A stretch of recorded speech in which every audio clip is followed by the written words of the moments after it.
नमस्कार मंडळी. आत्ताच आपण राजस्थानी बाबांच्या अवस्थेची संपूर्ण स्टोरी YouTube वरती पाहिली आहे. त्याच बाबांचा डिस्चार्ज करण्यासाठी आम्ही ससून हॉस्पिटलला निघालो होतो. रात्री खूप उशीर झाला. आम्ही तिकडे जाताना आम्हाला रस्त्यावरती एक बाबा दिसले.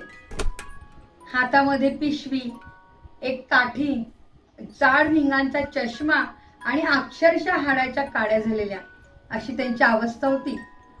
बाबा एकटेच चालले होते रस्त्याने. आम्हाला जरा संशय आला म्हणून आम्ही आमची पुढे गेलेली गाडी परत मागे फिरवली आणि बाबांपाशी जाऊन थांबलो. इथे आमच्या समाजसेवक अधीक्षकांनी त्यांच्यापाशी जाऊन चौकशी केली. त्यांनी बाबांना विचारायला प्रयत्न केला की नक्की ते कोणत्या गावचे आहेत, पण त्यांनी आम्हाला काही व्यवस्थित उत्तर दिलं नाही. आम्हाला त्यांनी सांगितलं की मी बीडचा आहे आणि मला बीडला जायचंय, तर तुम्ही मला तेवढं बस स्टँड वरती सोडा. जवळजवळ रात्रीचे 12 वाजले होते. आज त्या बाबांना खरंच बीडला जायचं होतं का आणि हे एकटेच का चाललेत? मग आम्ही त्यांना प्रश्नांवर प्रश्न विचारायला सुरुवात केली. बाबा म्हटले, मी कर्वेनगर वरून एकटाच आलोय. आणि आम्ही त्यांना विचारलं की तुम्ही कसे आलात? ते म्हणाले की मी पायी आलोय. आम्हाला पुन्हा संशय वाढला. आम्ही त्यांना थोडीशी गाडी बाजूला थांबवून वाट पाहिली. आम्हाला वाटलं की बाबा आता आम्ही नाही म्हणल्यानंतर एकटेच पुढे जातील, पण तसं काही घडलं नाही बरं का. आम्ही बाजूलाच उभे होतो. बाबांनी रस्ता क्रॉस केला आणि आमच्या गाडीपाशी येऊन थांबले. जशी काही ती मदतीचीच हाक मागत होते. आम्ही तिथे आल्यानंतर बाबांना गाडीमध्ये बसायला सांगितलं. बाबा गाडीत बसले सुद्धा आणि आम्हाला म्हटले की तेवढं मला बस स्टँडवर सोडा. मग मात्र आम्हाला जास्त संशय वाढला. आम्ही त्यांना गप्पांमध्ये रंगवलं.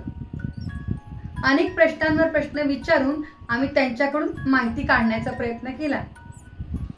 बाबांना बोलतं करून नक्की त्यांना किती मुलं आहेत, कुठल्या गावचे आहेत, किती मुली आहेत, ते काय करत होते, कुठे राहत होते, हे सर्व प्रश्न विचारले आणि आम्हाला बेसिक त्यांची माहिती कळाली. नंतर आमच्या लक्षात आलं की हे बाबा बहुतेक रागावूनच घर सोडून निघालेत. आणि खरंच तसंच झालं होतं. बाबांना आम्ही विचारलं, बाबा तुम्ही कसे आलात? ते म्हणाले, मी पायी निघालोय. कर्वेनगर वरून मी पायी आलोय. आम्ही त्याला म्हणलं, का रिक्षा का नाही केली किंवा बसने का नाही आले? ते म्हणले, मला वाहन नाही लागत, मी पायी फिरत असतो. बाबांनी आम्हाला त्यांचं वय सांगितलं. मी 93 वर्षाचा आहे. आणि 93व्या वर्षी त्यांचा तो आत्मविश्वास अतिशय वाखाणण्यासारखा होता. नंतर आम्ही त्यांना विचारलं, बाबा जेवण केलं का हो? तर ते म्हणाले, मला अन्न नाही लागत, मला पाणीच लागतं फक्त, आणि मी पाण्यावरती खूप दिवस जगू शकतो. मग मात्र आम्हाला अगदी वेगळं वाटायला लागलं. आम्ही हळूच गाडी पुढे न्यायला सुरुवात केली आणि बाबांना बोलतं केलं. बाबांनी आमच्याबरोबर खूप छान गप्पा मारल्या. संपूर्ण पुण्याची माहिती बाबांना होती. अक्षरशः प्रत्येक गल्ली, प्रत्येक एरिया त्यांना माहिती होता. मग त्यांना आम्ही विचारलं, बाबा तुमचा मुलगा राहतो कुठे हो? मग त्यांनी आम्हाला पत्ता सांगितला. अगदी प्रत्येक ठिकाण त्यांनी आम्हाला बरोबर सांगितलं. त्यांना कुठे माहिती होतं की आपण त्यांच्याच घरी नेऊन त्यांना सोडतोय परत. रात्रीचा 1 वाजला होता. सगळीकडे सामसूम होती. फक्त दिवाळीची तयारी करण्यासाठी एक 2-3 माणसं तेवढी रस्त्यावरती होती. एक अभ्यासिका करणारा विद्यार्थी आम्हाला बघून तिथे गाडीपाशी येऊन थांबला. त्याने आम्हाला चौकशी केली की तुम्ही कुठून आलात, कोणाकडे जायचंय. मग आम्ही त्यांना सर्व कल्पना दिली. त्या विद्यार्थ्याने अक्षरशः रात्री 1 वाजता आमच्या सोबत येऊन आम्हाला तो पत्ता शोधायला मदत केली. त्यांनी किनारा वृद्धाश्रमाच्या टीमचं कार्य त्यांना माहिती होतं, त्यामुळे तो आम्हाला मदतीसाठी धावून आला. पण आज प्रत्यक्ष त्याने आम्हाला मदत केल्यानंतर त्याला खरंच खूप आनंद झाला. तो म्हटला, मी फक्त ऐकलं होतं, पण आज आपण जेव्हा एखाद्या गरजू माणसाला मदत करतो त्यावेळेस किती समाधान वाटतं याचा प्रत्यक्ष अनुभव आज मी घेतलाय. आम्ही बराच वेळ झाला पत्ता शोधतोय बाबांचा. आम्हाला हे सद्ग्रस्त रस्त्यामध्ये सापडले. आता रात्रीचे 2 वाजलेत आणि ह्यांनी अक्षरशः आम्हाला 2 वाजता या बाबांचं घर शोधायला मदत केली. हीच खरी माणुसकी आहे. आज तुमच्यामुळे बाबांचं घर आम्हाला सापडू शकलं. तरच अशी माणसं समाजामध्ये आहेत. त्यामुळे आज बऱ्याच लोकांना मदत होती आहे. तुम्हाला आमच्या समस्त किनारा परिवारातर्फे खूप खूप थँक्स आणि खूप खूप शुभेच्छा. तो पुण्यातलाच रहिवासी होता, त्यामुळे त्याला अगदी प्रत्येक ठिकाण माहिती होतं. आम्ही त्या गल्लीच्या समोर गाडी उभी केली. बघतो तर 5 मजली बिल्डिंग आणि त्या बिल्डिंग वरती ग्राउंड फ्लोअरला बाबांच्या मुलाचं नाव लिहिलेलं होतं. गिरीश कुलकर्णी सरांनी वरती जाऊन चौकशी केली आणि तिथे त्यांना विचारलं की तुमचे बाबा कुठे आहेत.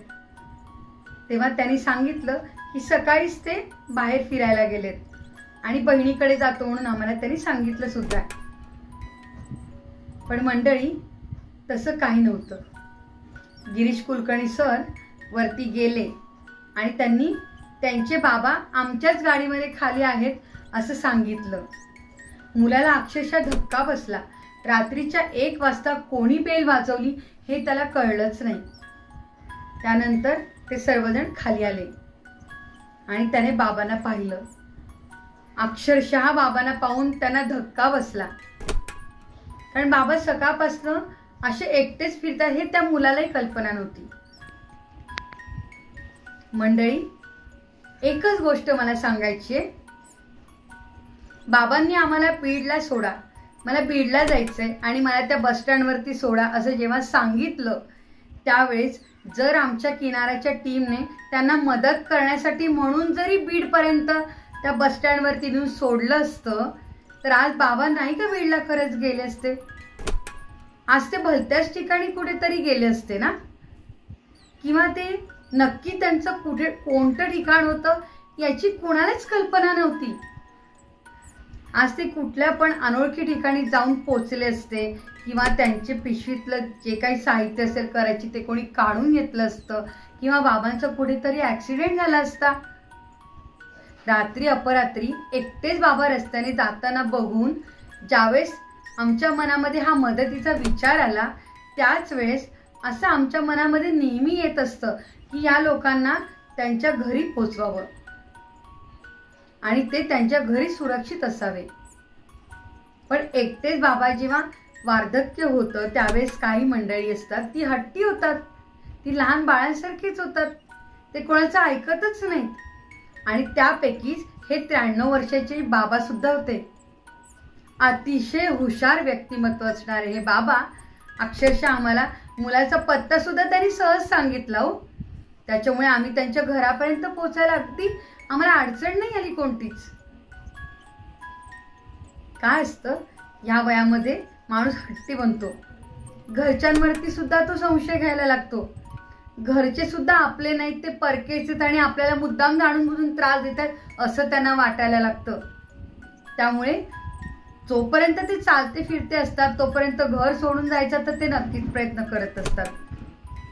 त्यांचं मन कुठेच रमत नाही, पण त्यांना वाटतं की आपण कुठेतरी आपण चालते फिरते आहोत म्हणजे अगदी धडधाकट आहोत, आपल्याला काही होणार नाही. पण अशा आजी आजोबांची काळजी आपल्याला घ्यायलाच हवी ना. आज ह्या वयामध्ये त्यांना एकटं सोडून जाणं किंवा एकटं कोणी त्यांच्याबरोबर न देता बाहेर पाठवणं कितपत योग्य आहे. आज त्या बाबांना रिक्षेने कोणीतरी दुसरीकडे घेऊन गेलं असतं, धडक मारली असती किंवा रस्त्यावरती ऍक्सिडेंट झाला असता. आपण पाहतोय रहदारीचं किती सध्या धुमाकूळ चालू आहे, वाहनं कशी पण धावतात. कोण या वयोवृद्ध माणसांचा विचार करणार. एखाद्या अज्ञात वाहनाने धडक मारून जर सरळ ते वाहन निघून गेलं असतं आणि त्या बाबांचा ठाव ठिकाणा लागला नसता तर.